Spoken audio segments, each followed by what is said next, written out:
I like to think that if motorcycling is a drug that we're all addicted to, Canungra is the gateway drug. It's a lovely little place, but it takes you to all sorts of highs, from where you can sort of starburst out to an awful lot of really beautiful places. What is Canungra? It's the hidden valley, hidden treasure. Like, there's not many places you can go that is half an hour, 45 minutes from the main cities, and you can think you're a world away.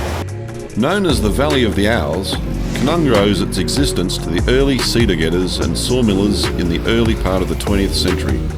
Its tourism success hasn't jaded its colonial charm. We'd like to think it hasn't changed. It's still our great little town that everybody loves. But in saying that, there's always a small amount of change. We'd like to think for the better. One of the things that I think resonates with me is the amount of motorcycles that seem to congregate to Canungra. It refreshes my soul, does my heart good to see just so many people out enjoying themselves on a bike.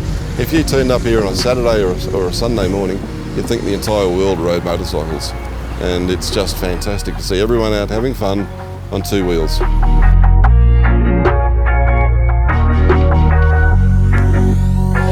So I'm Andrew Cavino, owner of the Outpost Cafe for 16 years now. So yeah, been long established in the area. Also now when you come out, you can fill up yourself and grab a pie, but also operating the BP, which is adjoining us on our property. So you've really got to come down and try the pies. Yeah. Alrighty, here we are at Canungra, centre of the universe for motorcycle riding in southeast Queensland. You've got to get up early, get out, have some fun. If you're ever here for a pie, and I hope you do, try a chicken and mushroom. They're my absolute favourite. Well, I don't go to Canungra every weekend, but it does seem to be a very regular part of my repertoire of riding. I think for just about anyone in southeast Queensland, Canungra is a staging point for better rides. From here, we can easily get to Mount Tamborine via 3 different ways. We can easily get to O'Reilly's Plateau, which is one of the best rides on a weekday. The Beechmon Loop offers several preserved remnants of Canungra's history. One is an old tramway tunnel that was part of an incredibly steep 1 in 12.5 grade line just out of town. It was constructed in 1900 to transport timber logs from the valleys of the south. It must have been a nerve-wracking descent for the loco crew.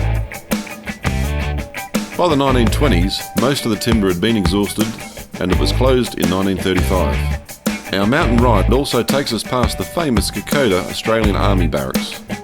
They were established in 1942 for troop jungle warfare training, destined for combat in the Pacific region. Nothing better than twisting the throttle on a modern classic bike, exploring southeast Queensland's history.